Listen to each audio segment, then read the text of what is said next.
이번에는 섹터 컨디션 시간입니다. 오늘은 대선 특집으로 마련했습니다.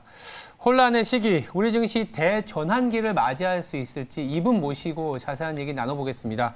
김광석 한국경제산업연구원 경제연구실장입니다. 안녕하세요. 네, 안녕하십니까.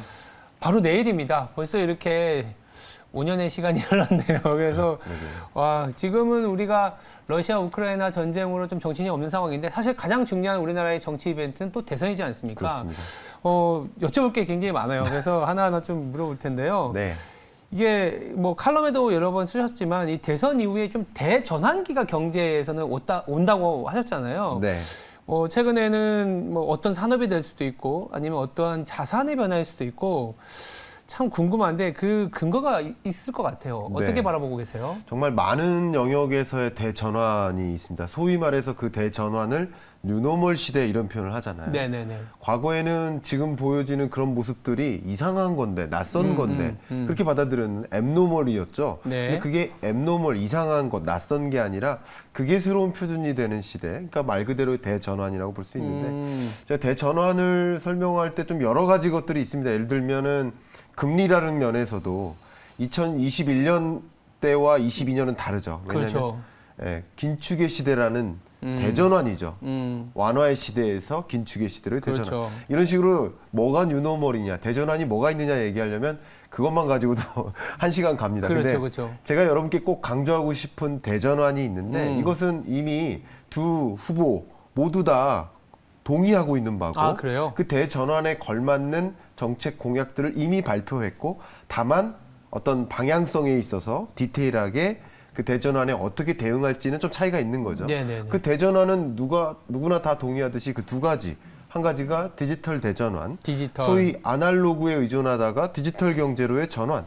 여러분 더 이상 은행 이용하시는데 은행 서비스 이용하시는데 창구에 가시는 그 비중 굉장히 작으시잖아요. 맞아요. 그죠? 그러나 온라인 인터넷 뱅킹은 많이 이용하고 있지 않습니까? 그게 바로 디지털 대전환을 보여주는 근거죠. 그렇게 디지털 대전환이 이루어지고 있고 또 역시 에너지 대전환, 그렇죠. 화석연료 기반에서 재생에너지 혹은 원자력 이런 탄소 제로에 가까운 그런 네. 방식으로의 전환. 이 두 가지 산업 패러다임의 변화가 굉장히 두드러지게 나타나고 있는 그런 현장이라고 볼 수 있는 거죠. 말씀하신 것처럼 이렇게 어떻게 보면 큰 흐름이 변하는 거지 않습니까? 그렇죠. 뭐 디지털은 이미 우리가 피부로 느낄 만큼 다가왔지만 더 이제 가속화될 것 같고 네. 에너지 같은 경우에는 최근에 러시아와 우크라이나 전쟁으로 인해서 에너지 자립도라든지 에너지 네. 다변화에 대한 니즈가 굉장히 높아진 건 맞는 것 같아요. 맞아요. 그렇다면 아까 말씀하신 것처럼 이런 디지털과 에너지에 대한 두 후보의 네. 대전환에 대한 시각은 동일하나 네. 조금씩은 디테일에서 다르다고 하셨잖아요. 네, 그렇습니다. 후보 분을 좀 얘기하셔도 되고요. 아니면 큰 틀에서 뭐가 조금씩 차이가 나는지 여쭤봐도 될까요? 네, 이 대전환 시대를 살아가고 있는 것은 두 후보만이 아니라 그렇죠. 70억 인구 모두다. 그렇죠. 그렇기 때문에 당연히 그에 걸맞는 정책 방향을 제시할 텐데요. 네. 이 대전환에 대한 대응책, 그 전략은 두 후보가 똑같습니다.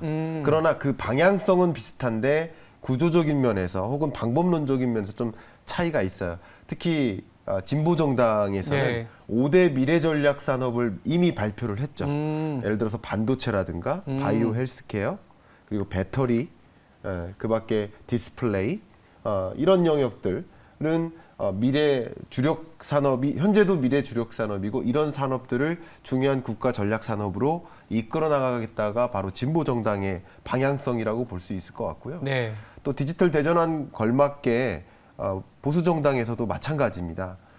디지털 대전환에 걸맞는 정책을 이미 발표를 하고 있는데 가장 두드러지는 그 골자가 디지털 혁신 정부, 디지털 혁신부를 만들겠다. 디지털 정부 혁신부. 부처를 그렇게 내각을 꾸리겠다. 뭐 공무원을 이제 사퇴시키고 다시 채용하는 그런 일은 없잖아요. 네. 그러니까 이제 결국은 정부의 구성이 바뀔 텐데 주로 과학기술정보통신부 공무원들이라든가 산업통상자원부 공무원들이라든가 중소벤처기업부 공무원들이라든가 이런 공무원들을 이제 구성을 좀 달리해서 디지털 혁신부를 이끌고 그 디지털 인재들을 집중적으로 양성하는 그런 방향으로 디지털 혁신 경제를 이루어 나가겠다. 이게 주요 골자라고 볼 수 있을 것 같아요. 알겠습니다.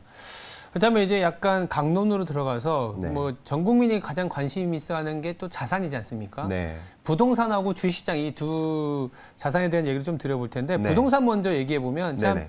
부동산도 어떻게 보면 2019년, 20년, 21년 한 3년 동안 정말 로켓처럼 치솟았기 때문에 네. 공약이 모두 공급 쪽으로 얘기가 많이 나온 거는 맞는 것 같아요. 맞아요.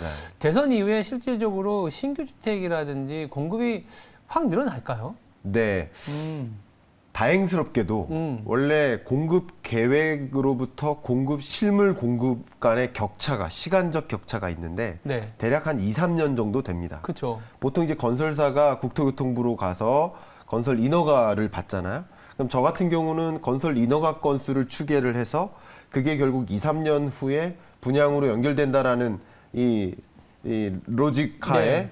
전망을 하는 거죠. 공급량이 얼마나 되겠다. 늘어날 건다.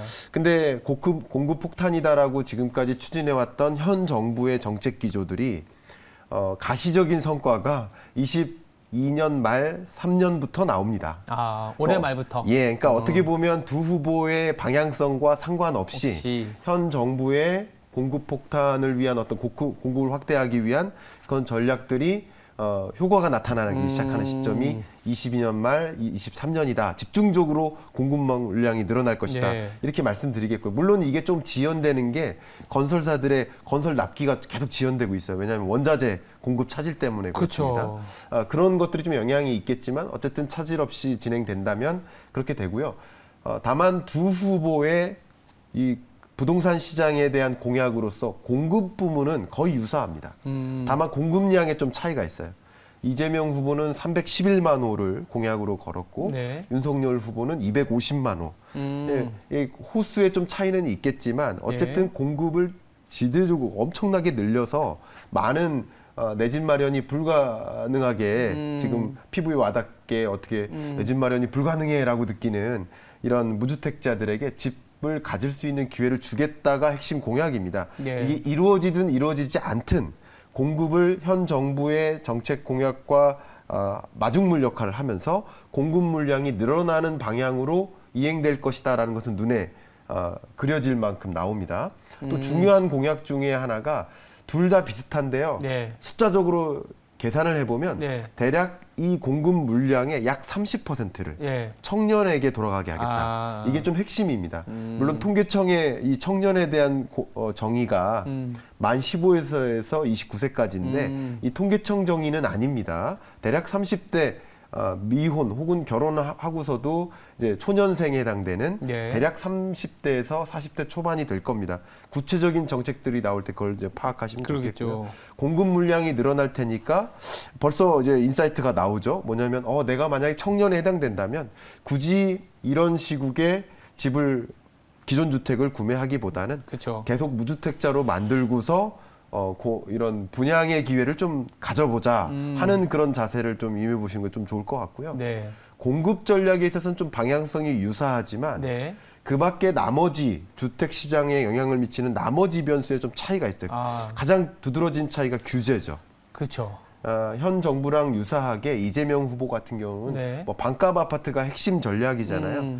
규제책을 계속 지속하는 것 이게 좀 주요한 정책 방향이고요.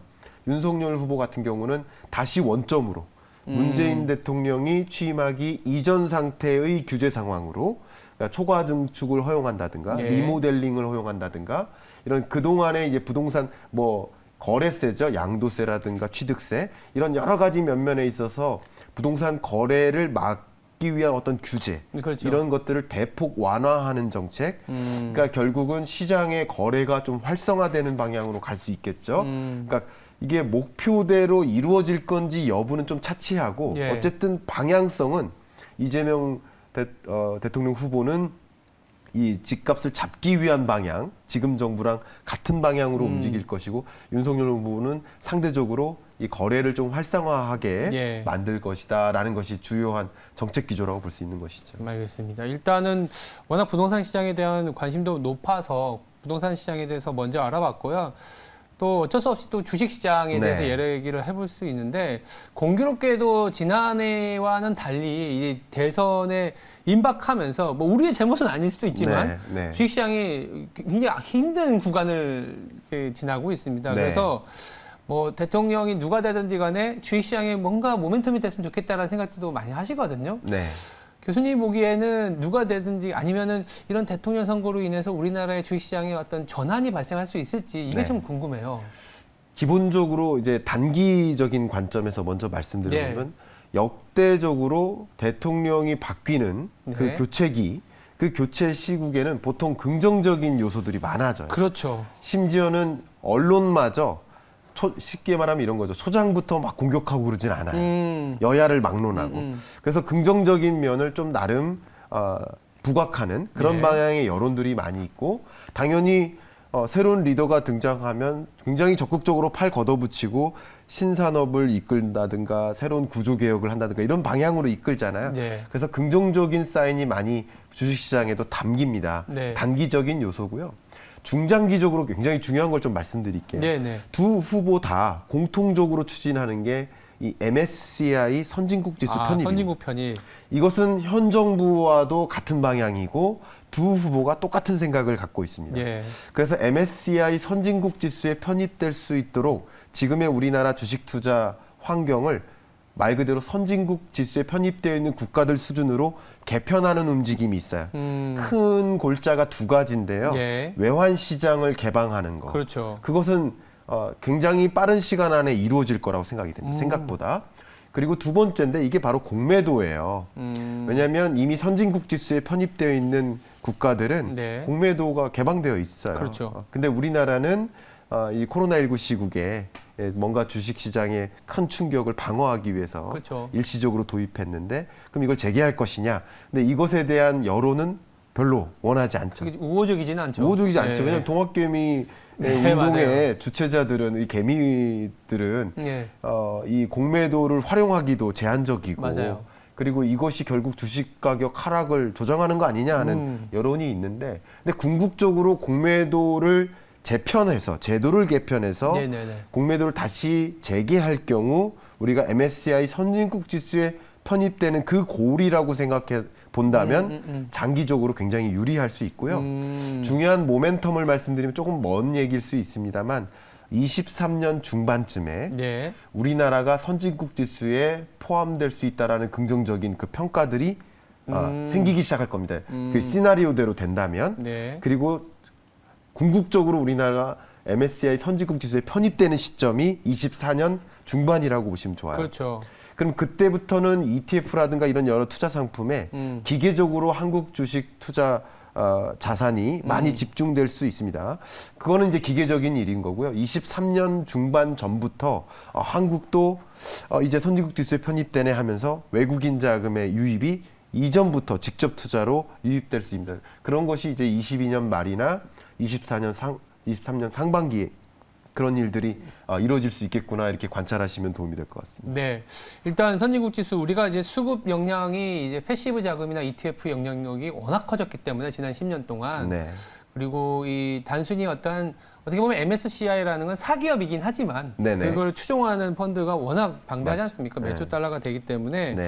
선진국에 편입이 될 경우에는 그 자금들은 이머징을 추종하는 것보다는 변동성에 조금은 좀 더 안전판이 될 수 있는 자금들이기도 하고 네. 더불어서 외환시장 개방이라든지 공매도와 관련된 제도 개선은 뭐 어떤 후보가 되든지 간에 좀 차근히 준비할 테니 2023년에 만약 이제 예비 그 후보가 된다면 이제 MSCI 선입이 들어가는 거죠. 그렇죠. 저도 이제 데이터를 보면 예. 막상 들어갈 때보다 그 들어갈 수 있다라는 어떤 후보가 됐을 때 그렇죠. 굉장한 그렇죠. 수익률이 좋았기 때문에 뭐 2023년 중반에는 또 수급적인 모멘텀도 기대해 봐야겠다라는 생각도 듭니다. 네. 그리고 지난 방송에서 저도 그리고 저희 제작진도 이거 좀 괜찮은 아이디어다라고 생각했던 게 소재공사였어요. 네. 오늘도 네. 어저께인가 그저께 보면 니켈이 네. 난리가 났거든요. 네, 그러니까 어떠한 제품을 만드는데 굉장히 그러니까 소량만 들어가는데도 불구하고 이거 없으면 그 제품을 못 만드는 현상이 지금 전 세계가 다 아픔을 겪고 있는 거죠. 그래서 네. 교수님께서 저번에 말씀하셨을 때 소재 공사를 만들어서 위기 시에 대비할 수 있는 우리가 외환보유고를 왜 쌓아놓습니까? 그렇죠. 위기 시에 쓰려고 쌓아놓는 것처럼 소재공사를 만들어서 정확하십니다. 가야 된다는 얘기를 하셨는데 투자자분들을 위해서 이런 투자 방향 내지는 저번에도 이제 저희가 시간이 좀 부족해서 막 급하게 이제 마무리를 했는데 관련 수혜 산업까지도 한번 언급이 될 수 있을까 싶습니다. 작년 초부터 제 투자 의사 결정이라는 관점에서 딱 핵심적으로 제시했던 그 투자 방향 하나를 이제 탄소 배출권 거래제에 투자하라 이렇게 말씀드렸고요. 구체적으로는 전 책에다가는 KRBN을 추천을 직접 하기도 했습니다. 미국에 상장돼 있는 ETF죠. 수익률은 워낙 좋았습니다. 특히 이제 탄소 배출권 유럽의 탄소 배출권 거래 가격을 추종하는 뭐 이미 한 60-70% 많이 보셨을 겁니다. 그런 것들. 그러니까 이것은 앞에 말씀드렸던 디지털 대전환과 에너지 대전환이라는 구조적인 산업 패러다임 변화와 맞물려 가는 거예요. 그래서 중간에 이 플럭추에이션은 있을 수 있지만 중장기적으로 우상향하는 방향으로 갈 수밖에 없다. 그렇기 때문에 그런 중장기 투자를 전 추천드리고 있고요. 그다음 두 번째로 말씀드렸던 게 원자재, 지금 너무 중요한 말씀하셨는데요. 우리나라 전체 수출 규모의 20%가량이 반도체예요. 네, 그렇죠. 근데 지금 말씀드렸던 원자재는요. 이런 우리 핵심 주력 산업, 뭐 반도체, 자동차 부품 합치면 11%고 반도체까지 합하면 이 셋이서 지금 30%가 넘어요. 그렇죠. 그러니까 이게 어마어마한 영역인데 이거 말고도 여러분 다 잘 아시는 스마트폰이나 가전제품이나 IT 기기 이게 다 이 핵심 소재가 없으면 그냥 가동이 멈추는 거예요. 자동차 공장이 멈추듯이. 그렇죠. 근데 제가 말씀드렸던 그런 소재들은 비철금속 광물 소재들은요. 이 구조적인 변화, 에너지 대전환하고도 맞물립니다. 그러니까 친환경 차량을 만들려면 쉽게 생각해 보세요. 친환경 차량을 만들려면 배터리가 당연히 필요하죠. 근데 배터리만 필요한 게 아니라 배터리가 무거워요. 그럼 무거운 배터리, 무거운 하중을 가볍게 만들어야, 물론 견고하면서도 가볍게 만들어야만 전기차가 잘 팔리겠죠. 그게 고품질이에요. 그렇죠. 왜냐하면 그래야 오래 달리잖아요. 그렇죠. 그러니까 누가 더 오래 달리게 만들까가 경쟁력의 관건이 달려 있는데 오래 달리게 만들려면 가볍게 만들어야 돼요. 강하면서도. 그러려면 소위 말해서 알루미늄, 철이 아니라 알루미늄 더하기 마그네슘 합금이 필요해요. 당연히 알루미늄이나 마그네슘과 같은 이런 원자재 소재는 지속적으로 늘어날 텐데 그런데 하물며 이런 러시아 사태, 우크라이나 전쟁, 또 3차 세계대전 이런 이슈와 같이 맞물리면서 더 폭등할 수밖에 없는 거죠. 그렇죠. 왜냐하면 주요 광물 생산국들이 그런 나라로부터 경제 제재가 가해지고 우리는 그런 나라로부터 더 이상 수급이 불가능해지면 더 이 공급망 병목 현상이 가중되고 이런 문제로 인해서 가격이 더 급등할 수밖에 없는 거죠. 그러니까 구조적으로 그런 방향성에 올라타셨으면 좋겠고 그 방향성이 또 주요한 이슈들하고 맞물리는 것이 있다면 정말 이 투자 방향성에 있어서 거스를 수 없겠다 이렇게 의견 드리고 싶어요. 맞습니다. 이 소재공사 같은 경우에는 교수님 의견이 잘 반영이 됐으면 좋겠고요. 마지막으로 간단하게 저희가 이제 대선 얘기를 하다 보니까 정치 얘기를 많이 했잖아요. 정치와 경제는 불가분의 관계이겠죠? 어떤 관계일까요? 앞에 제 칼럼을 딱 거론해 주셨는데 그 칼럼을 시작하는 제 첫 문장 이거 제가 굉장히 고민을 많이 합니다. 그 첫 문장이 뭐냐면 국민은 정치를 결정하고 정치는 경제를 결정한다. 결국 여러분들이 선출한 그 정치 리더는 향후 5년 동안의 경제정책 방향을 결정져요. 그렇죠. 소위 말해서 이 지금의 육성되고 있는 플랫폼 경제를 망가뜨릴 것인가 아니면 그걸 키울 것인가 미래 주력 산업을 무엇으로 두고 있는가 전혀 다른 방향성 하에 있어요. 그렇죠. 구체적인 골자는 전혀 다릅니다. 그렇기 때문에 여러분이 스스로 우리 한국 경제를 더 선진화하고 물론 선진국 맞습니다만 투자 관점에서도 혹은 경제 규모 면에서도 여러 면에서 좀 선진국으로 더 도약할 수 있는 5년 경제를 이룰 수 있게 여러분의 한 표 한 표가 소중한 이 한국 경제의 5년을 결정짓는 그런 역할을 하지 않을까 의견 드리고 싶어요. 알겠습니다. 소중한 말씀 감사하고요. 지금까지 김광석 한국경제산업연구원 경제연구실장이었습니다. 감사합니다. 감사합니다.